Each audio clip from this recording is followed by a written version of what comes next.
Lundi 30 mai 2022. Lecture du livre des Actes des Apôtres, chapitre 19, versets 1 à 8.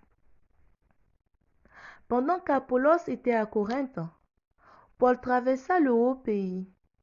Il arriva à Éphèse, où il trouva quelques disciples.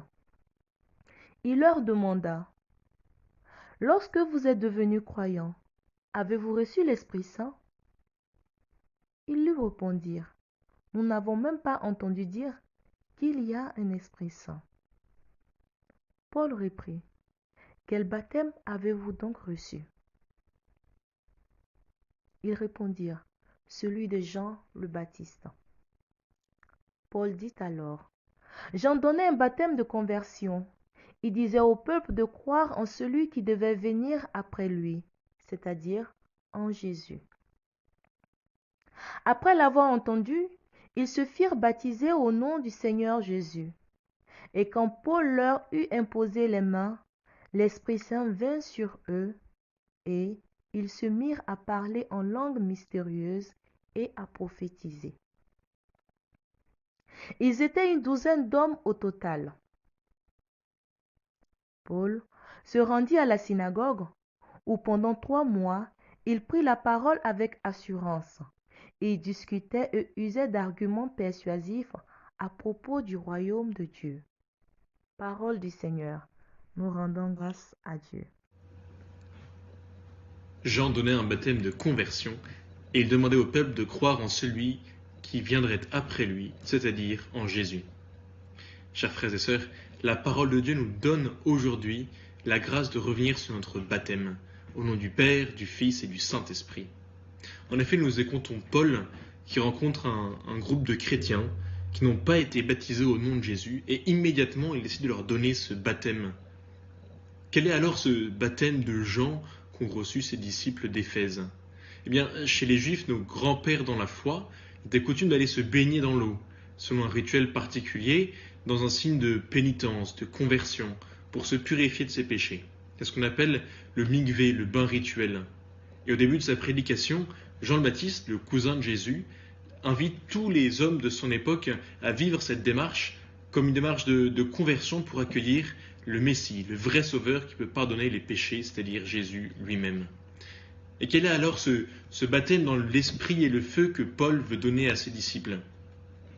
Eh bien d'abord, c'est recevoir définitivement le pardon de nos péchés. La tradition juive d'un baptême de conversion n'est pas délaissée, mais par le baptême chrétien, elle reçoit sa signification définitive et totale. Les pères de l'Église voyaient déjà dans le baptême de Jésus au Jourdain le Sauveur qui vient se plonger dans l'eau de l'humanité et prendre avec lui tous ses péchés sur ses épaules.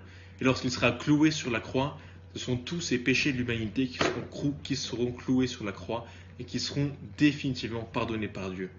Et oui, nous baptisés, nous passons avec Jésus-Christ par la croix, sur laquelle nous déshabillons de tous nos péchés, nous délaissons l'homme ancien pour suivre Jésus dans sa résurrection et pour recevoir la vie nouvelle qu'il veut nous donner. Et c'est là le deuxième point de notre baptême, nous recevons l'Esprit Saint. Si nous sommes enfants de Dieu, c'est pas seulement parce qu'on est plongé dans l'eau, c'est parce que nous recevons cet Esprit qui nous fait vivre, qui fait de nous les enfants de Dieu, c'est-à-dire ses fils et ses filles. Et c'est comme ça que nous devons vivre en tant que chrétiens.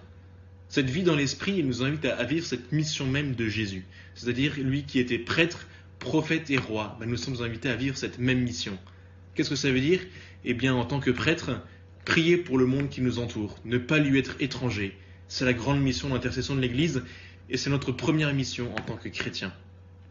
Notre deuxième mission, être prophète, eh bien, c'est vivre l'Évangile intégralement, de manière prophétique pour le monde, afin que par toute notre vie, nous puissions témoigner de la bonne nouvelle de Jésus.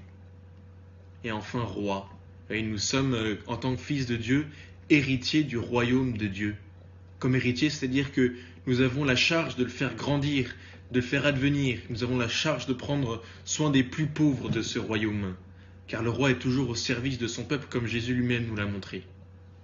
Voilà, le sens de notre baptême nous rappelle que nous sommes faits pour le ciel et que l'esprit que nous avons reçu en ce jour nous permet d'orienter toute notre vie dans cette direction. Alors concrètement, ce matin, je vous propose de 2 petites actions concrètes. La première, c'est de faire mémoire du jour de notre baptême. Nous fêtons souvent notre anniversaire, mais notre anniversaire de notre vie chrétienne, c'est notre baptême. Nous commençons une nouvelle vie en Dieu, avec Jésus. Alors voilà, connaissons la date de notre baptême et rendons grâce à Dieu d'être entrés dans la vie qu'il nous donne. Et la deuxième étape, ce serait de prendre un instant pour réfléchir à quoi ce baptême nous engage concrètement et comment nous pouvons plus nous mettre au service de cette vie qui nous oriente vers Dieu. Que Dieu vous bénisse.